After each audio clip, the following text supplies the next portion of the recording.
On entend souvent des apologistes comme David Wood insister sur une idée très séduisante. Jésus aurait déclaré être Dieu parce que dans les Écritures et la tradition juive ancienne, certains parlaient de deux puissances dans le ciel, deux autorités divines. L'une serait inaccessible, redoutable et dangereuse à approcher, et l'autre serait accessible, proche, agissant parmi les hommes. Et selon David Wood, Jésus serait venu pour dire « Vous vous demandez qui sont ces deux pouvoirs mystérieux ? Eh bien, j'en suis un. » Cette affirmation, si on la prend telle qu'elle, semble très impressionnante.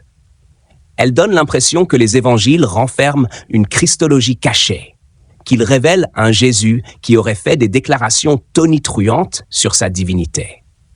Mais quand on regarde de près les textes, les contextes historiques et les nuances de langage, on se rend compte que l'argument est bien plus fragile qu'il n'y paraît. La première chose à dire, c'est que le judaïsme du 1er siècle est résolument monothéiste. Tous les textes bibliques, de la Genèse au Deutéronome, en passant par les prophètes, martèlent qu'il n'y a qu'un seul Dieu, Yahweh, créateur du ciel et de la terre. L'idée de deux pouvoirs dans le ciel n'était pas un consensus religieux, mais une spéculation marginale, développée par certains cercles mystiques ou apocalyptiques. Très rapidement, le judaïsme rabbinique a d'ailleurs condamné cette spéculation comme une hérésie. On ne peut donc pas prendre ce courant marginal et en faire la clé d'interprétation de toute la foi d'Israël, ni de la prédication de Jésus. À l'inverse, il faut comprendre que les textes bibliques jouent parfois sur la figure de Dieu transcendant et de son agent qui agit au milieu des hommes. Ce n'est pas deux dieux, c'est un seul Dieu et son représentant. Regardons maintenant les passages cités par David Wood. Il commence souvent par Matthieu 11, 27, où Jésus dit « Personne ne connaît le Fils si ce n'est le Père, et personne ne connaît le Père si ce n'est le Fils, et celui à qui le Fils veut le révéler. » À première vue, cela semble une affirmation de relation exclusive et divine. Mais en réalité, ce texte met en valeur la mission de Jésus comme révélateur du Père. Il n'y a pas ici une égalité d'essence. Jésus n'est pas en train de dire « Je suis l'égal absolu de Yahweh », mais « Je suis celui qui le révèle de manière unique ». Dans la Bible, bien d'autres sont appelés « fils de Dieu ». Israël est le fils premier-né de Dieu en Exode 4, 22. Les rois sont appelés fils de Dieu dans 20 Samuel 7, 14. Les anges sont appelés fils de Dieu dans le livre de Job. Le mot n'implique pas la divinité intrinsèque. Chez Jésus, cette filiation est particulière, mais elle souligne sa mission de médiateur, pas son identité de Yahweh. Ensuite, David Wood évoque Marc 12 et le psaume 110. Le Seigneur dit à mon Seigneur. Il y voit deux seigneurs, deux figures divines. Mais dans l'hébreu du psaume, le deuxième terme est Adoni, qui signifie « mon maître », un titre humain honorifique. Ce n'est pas Adonai qui désigne Dieu lui-même. Les lecteurs juifs savaient parfaitement faire la différence. David appelle son Messie « mon maître », et cela ne fait pas de ce Messie une seconde divinité. On a donc ici un jeu littéraire autour de l'autorité du Messie, pas une preuve qu'il y a deux dieux. Au procès devant le grand prêtre, dans Marc 14, Jésus se compare au Fils de l'homme de Daniel 7, qui vient sur les nuées et reçoit domination, gloire et royaume éternel. Là encore, l'argument semble fort. Mais dans Daniel, le Fils de l'homme est une figure très discutée. Pour certains, il s'agit d'un symbole collectif, le peuple des saints de l'Alliance, qui reçoit la royauté après avoir souffert. Pour d'autres, c'est une figure messianique exaltée par Dieu. Mais dans tous les cas, le Fils de l'homme ne prend rien par lui-même. Il est conduit devant l'Ancien des jours et c'est Dieu qui lui donne le pouvoir, la gloire et le royaume. Il est dépendant, pas égal. L'accusation de blasphème portée contre Jésus à ce moment-là ne prouve pas qu'il s'identifiait à Yahweh, mais qu'il revendiquait un rôle jugé scandaleux, trop élevé pour un simple homme selon ses accusateurs. Blasphémer, dans le judaïsme, ce n'est pas forcément se déclarer Dieu, c'est aussi prétendre à un rang ou à une autorité qui revient à Dieu seul. David Wood insiste aussi sur ce que Jésus fait. Jésus dit qu'il jugera le monde, qu'il ressuscitera les morts, comme dans Jean 5 et Matthieu 25. Pour David Wood, ce sont des fonctions divines, donc Jésus est Dieu. Mais regardons bien. Dans Jean 5, Jésus précise clairement que le Père a donné au Fils d'avoir la vie en lui-même et de juger. Tout vient du Père.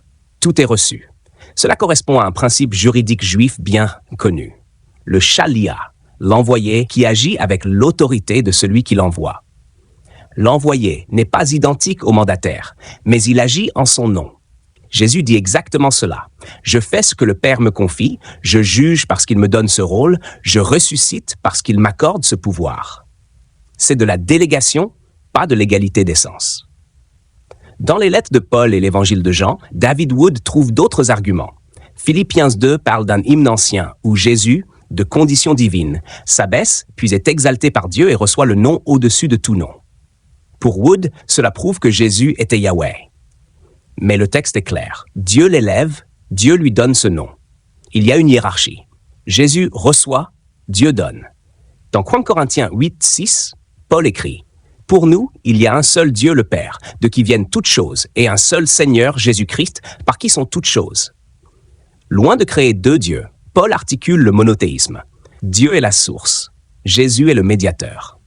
Enfin, dans Jean 1, le prologue dit que la parole était avec Dieu et était Dieu. Mais ce langage appartient au registre poétique et théologique. Le logos, la parole, représente la sagesse et la puissance créatrice de Dieu. Dire que cette parole s'est incarnée en Jésus est une confession de foi communautaire postérieure à Pâques. C'est une interprétation théologique, pas une citation historique, où Jésus aurait dit « Je suis Yahweh ». On ajoute que les premiers chrétiens priaient et adoraient Jésus. C'est vrai, très tôt, les disciples ont vénéré Jésus, chanté pour lui, prié en son nom. Mais dans le judaïsme, il existait déjà des figures qui recevaient des honneurs sans que cela brise le monothéisme. La sagesse personnifiée, l'ange de Yahweh, la parole de Dieu. Les premiers chrétiens ont placé Jésus dans cette catégorie suprême d'agent royal de Dieu, investi du nom divin, mais ils n'ont pas effacé la distinction entre Dieu et son Messie. En réalité, toute la démonstration de David Wood repose sur une sélection de textes interprétés d'une seule manière possible, alors que chacun d'eux admet d'autres lectures. Matthieu 11 peut se lire comme relation unique mais dépendante. Le psaume 110 distingue bien Adoni de Adonai. Daniel 7 montre un fils de l'homme qui reçoit et ne prend pas. Jean 5 insiste sur l'autorité donnée. Philippiens 2 souligne que Dieu élève, Jésus reçoit. 1 Corinthiens 8 montre une articulation Père-source et Christ médiateur. Jean 1 utilise un langage théologique, pas un récit historique. Chaque fois, l'argument s'effondre dès qu'on introduit le contexte et la nuance. La conclusion est claire, Jésus ne s'est pas proclamé Yahweh. Il s'est proclamé envoyé par Yahweh, Fils au sens unique, Messie, Fils de l'homme, investi de l'autorité de Dieu. C'est cette identité messianique qui a choqué ses adversaires et enthousiasmé ses disciples. La christologie élevée est née après Pâques, quand les disciples ont relu sa vie, sa mort et sa résurrection à la lumière des Écritures. C'est une confession de foi, pas un verbatim de Jésus. Respecter les Écritures, c'est respecter leur richesse et leur complexité. Elles permettent l'exaltation du Messie sans abolir l'unicité de Dieu. L'argument des deux pouvoirs dans le ciel est une reconstruction apologétique séduisante, mais elle ne tient pas à l'examen critique. Jésus n'a jamais dit « Je suis Yahweh », mais il a dit « Je suis envoyé par Yahweh ». La différence est immense, et c'est là que se joue la véritable compréhension de son identité.